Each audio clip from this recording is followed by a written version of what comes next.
சீரியல்களின் full எபிசோடுகளை Sun டிவியில் ஒளிபரப்பான உடனே எக்ஸ்க்ளூசிவாக சன் நெக்ஸ்டில் மட்டும் ஃப்ரீயா பாருங்கள்.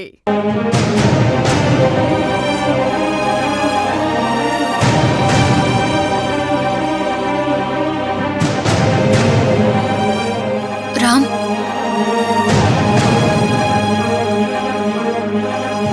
ராம், என்ன பாரு ராம், நான் உன்கிட்ட கொஞ்சம் பேசணும்.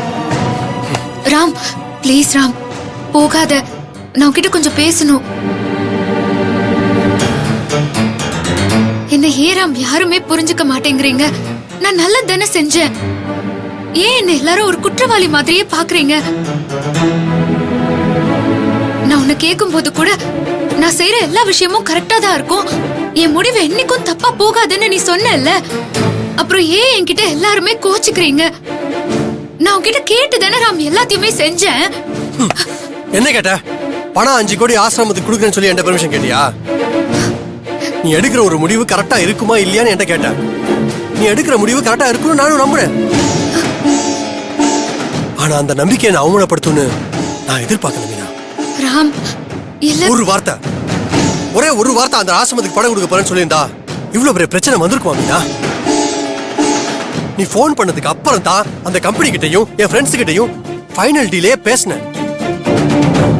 போன் பண்ணும் போதே என்கிட்ட பணம் கொடுக்க முடியாதுன்னு சொல்லியிருந்தா நான் அவங்க கிட்ட கம்பெனில ஜாயின் பண்ண முடியாதுன்னு சொல்லியிருப்பேன்ல.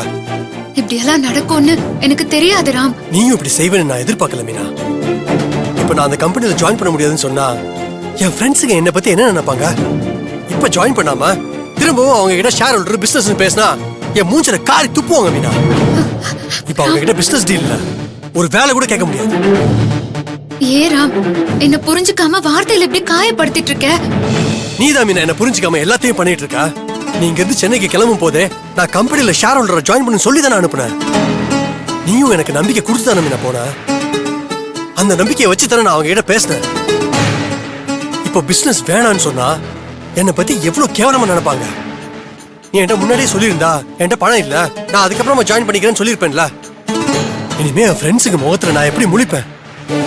அவங்க எல்லாருக்கும் மத்தியில நான் கொஞ்சம் கௌரவமா வாழ்ந்துட்டேன் மீனா. இப்ப நீ செஞ்ச வேலைக்கு நான் அவங்களை நம்ப வச்சு மோசம் பண்ணிட்டேன்னு நினைப்பாங்க. அவ்வளவுதான், எல்லாம் போச்சு. இனிமே எப்பவுமே எதுக்குமே நான் நம்ப மாட்டாங்க. விடு, என் லைஃப் என்ன ஆகணும்னு இருக்கோ அப்படியே இருக்கட்டும். ராம், ராம், ப்ளீஸ் மீனா, என்ன கொஞ்சம் தனியா இருக்க விடு. சாரி ராம். தனியா இருக்க விடுன்னு சொல்லிட்டேன்.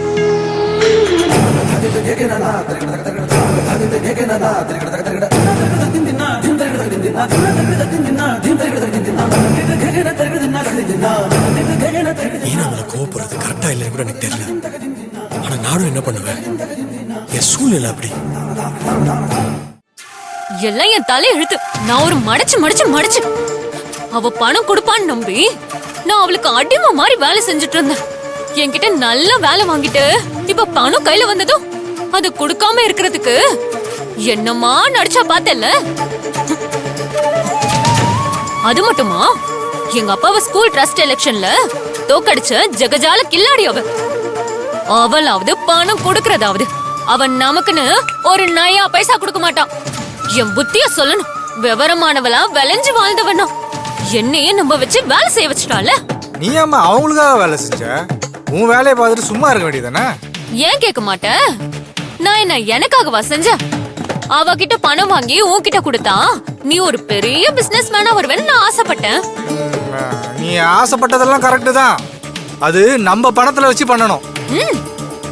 உன்னை யார் அவங்க கிட்ட போய் பணத்தை கேட்க சொன்னது? நானா கேட்க சொன்னேன்? எல்லாத்தையும் உன் இஷ்டத்துக்கு செஞ்சுட்டு இதே கூட இதே என்ன நான் என்ன பண்ண முடியும்? தப்புதான், என் மேலதான் தப்பு, நான் ஒத்துக்கிறேன். அந்த மீனாவை நம்பியிருக்கவே கூடாது. அது தப்புன்னு உனக்கே தெரியுதுல்ல. தப்பு பண்ணா அதை திருத்திக்க பாரு, அதை விட்டுட்டு புலம்பிட்டு இருக்காது. போய் பழகிற வெளியே பாரு போ. இப்படி புலம்புறதால ஒன்னும் நடக்காது. சார், உங்களுக்காக தான் சார் நான் இவ்வளவு நேரம் பேசிட்டு இருக்கேன். உங்களுக்காக தான் மெனக்கெட்டு வாய்க்கிழிய பேசிட்டு இருக்கேன். நீங்க நல்லா பழைச்சிருந்தா நானும் உங்க பழப்ப தானே பாத்திருப்பேன். பொழைக்க வழி இல்லாம தானே நான் புலம்பிட்டு இருக்கேன். நான் உன்ன ஏன் பொழப்ப பார்க்க சொல்லல, உன்னை ஒழுங்கா வீட்டு வேலை பார்க்க சொன்னேன். ஏன் என்ன பார்த்தா வீட்டுல வேலை செய்யறவ மாதிரி தெரியலையா?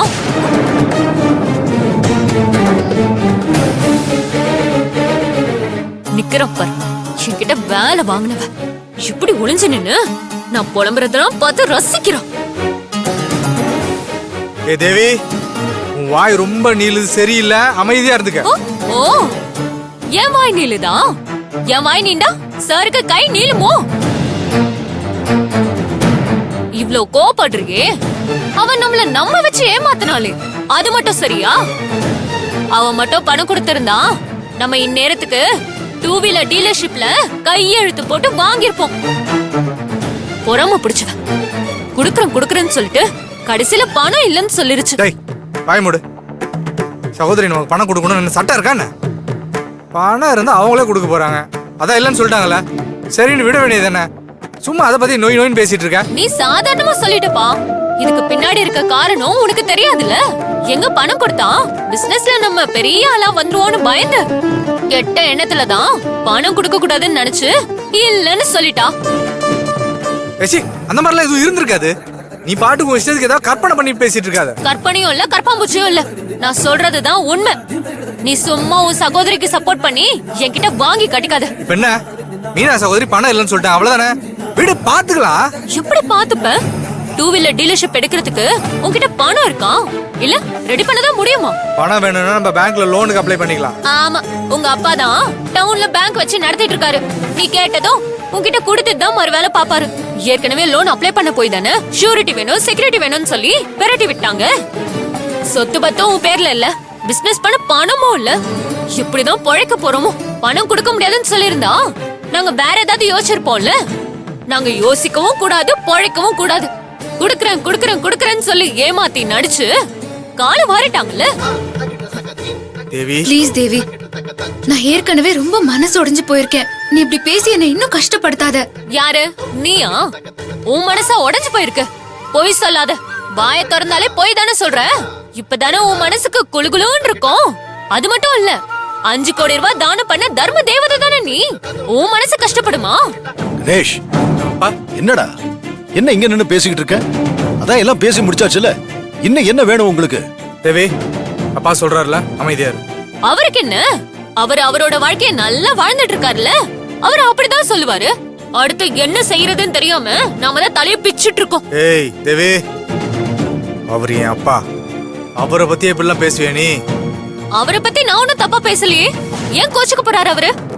ஆமா, அவர் உரிமையா கோபப்படுற அளவுக்கு நமக்கு என்ன செஞ்சாரு? ஏய் இங்க பாரு கணேசா, இப்ப நம்ம வீட்டை விட்டு வெளியே போனோம்னு வை, 3 வேளை சோறு கூட நமக்கு ஒழுங்கா கிடைக்காது. இவங்களும் பழைக்க சொத்து தரமாட்டாங்களாம். பணம் தரேன்னு சொல்லி ஏமாத்துறவங்களையும் ஒண்ணும் சொல்லக்கூடாதாம். ஆனா இவங்க பேச்சு கேட்டுட்டு நம்ம வாயை மூடிட்டு கம்முன்னு இருக்கணுமா? நல்லா இருக்கு இந்த வீட்டை நாட்டாம நியாயம். வாயை மூடுனா மூட மாட்டியா நீ? அமைதியா இரு தேவி. நீ இரு கணேசா, என் மனசுல இருக்கிறதெல்லாம் நான் பேசிட்டு தான் வருவேன். நீ சும்மா இரு.